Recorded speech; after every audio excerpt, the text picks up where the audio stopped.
नमस्कार मित्रांनो, मुख्यमंत्री माझी लाडकी बहीण योजनेअंतर्गत ई-के.वाय.सी करणे आता सुरू झालेले आहे।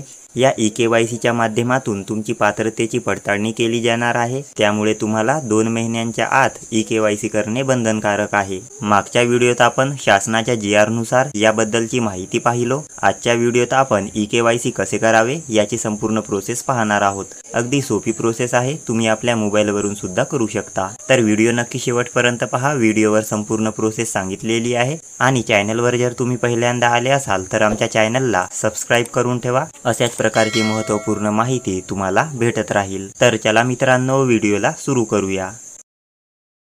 तर सर्वात अगोदर तुम्हाला latkibehin.maharashtra.gov.in या वेबसाईटवर यायचे आहे। या वेबसाईटची लिंक तुम्हाला डिस्क्रिप्शन व कमेंट सेक्शन मध्ये सुद्धा दिलेली आहे। तुम्ही तेथून सुद्धा याला ओपन करू शकता। वेबसाईट उघडल्यावर पहिल्याच पेजवर तुम्हाला मुख्यमंत्री माझी लाडकी बहीण योजनेचे लाभार्थी ई-के.वाय.सी प्रक्रिया पूर्ण करण्यासाठी येथे क्लिक करावे असा एक ऑप्शन दिसेल, तर त्यावर तुम्हाला क्लिक करायचे आहे। जर हे ऑप्शन तुम्हाला दिसत नसेल तर तुम्हाला रिफ्रेश करायचे आहे, ऑप्शन येऊन जाईल। यावर क्लिक केल्यानंतर ई-के.वाय.सी करण्यासाठी सर्वात अगोदर येथे लाभार्थ्याचे आधार नंबर विचारला गेला आहे, तर येथे तुमचे आधार नंबर टाकून घ्या। आधार नंबर टाकल्यानंतर खाली या ठिकाणी एक कॅप्चा दिलेला आहे, तर असेल तसा तो कॅप्चा या ठिकाणी टाकून घ्या। नंतर खाली ई-के.वाय.सी करण्यासाठी तुमची संमती विचारली गेली आहे, तर या ठिकाणी तुम्हाला मी सहमत आहे हे ऑप्शन निवडून OTP पाठवा यावर क्लिक करायचे आहे। एक गोष्ट लक्षात ठेवा, ई-के.वाय.सी करताना तुम्हाला काही अडचणी सुद्धा येऊ शकतात, तर तुम्हाला पुन्हा प्रयत्न करत राहायचे आहे। OTP पाठवावर क्लिक केल्यानंतर तुमचे नाव लाभार्थ्यांच्या मंजूर यादीत आहे की नाही ते तपासले जाईल।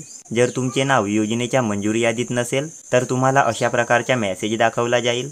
जर तुमचे नाव मंजूर यादीत असेल तर तुमच्या आधार कार्डशी जे कोणतेही मोबाईल नंबर लिंक असेल त्यावर एक OTP पाठवला जाईल। लक्षात ठेवा, जर तुमचे नाव मंजूर यादीत दाखवत नसेल तर हा एक एरर सुद्धा असू शकतो, तर तुम्हाला पुन्हा प्रयत्न करून बघायचे आहे। OTP आल्यानंतर ते OTP या ठिकाणी टाकून घ्या व सबमिट बटनावर क्लिक करा।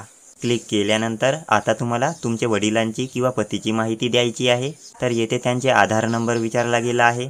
तर अविवाहित महिलाने येथे वडिलांचे आधार नंबर टाकायचे आहे व विवाहित महिला असल्यास येथे पतीचे आधार नंबर टाका। आधार नंबर टाकल्यानंतर खाली असेल तसा तो कॅप्चा या ठिकाणी टाकून घ्या। नंतर खाली मी सहमत आहे हे ऑप्शन निवडा व OTP पाठवा यावर क्लिक करा। क्लिक करताच तुमचे वडील किंवा पती ज्यांचे आधार नंबर तुम्ही येथे दिले असाल त्यांच्या आधार कार्डचे लिंक असलेल्या नंबरवर एक OTP पाठवला जाईल।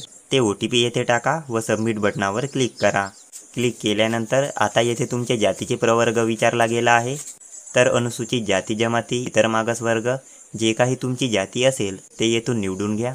जात प्रवर्ग निवडल्यानंतर खाली तुम्हाला डिक्लेरेशन पाहायला मिळेल, तर येथे विचारला गेला आहे की तुमच्या कुटुंबातील केवळ एक विवाहित व एक अविवाहित महिला या योजनेचा लाभ घेत आहे का, तर या ठिकाणी तुम्हाला होय करायचे आहे।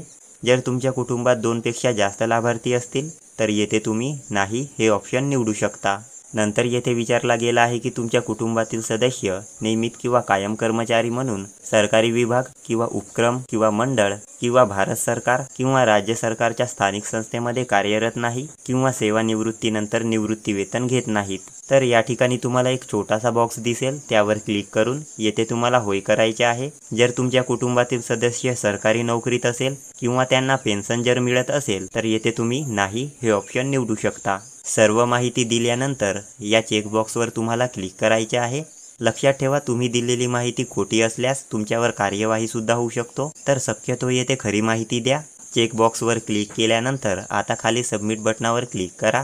क्लिक करताच तुम्ही येथे पाहू शकता की मला येथे सक्सेसचा मेसेज आला आहे, म्हणजेच आपले ई-के.वाय.सी जे आहे ते आता पूर्ण झालेले आहे। अशाच प्रकारे तुम्ही इतर लाभार्थ्यांचे सुद्धा ई-के.वाय.सी करू शकता। आता ज्यांनी नारी शक्ती दूत ॲपवरून फॉर्म भरले असतील त्यांनी काय करावे, तर त्यांना सुद्धा याच ठिकाणी आपले ई-के.वाय.सी करता येणार आहे।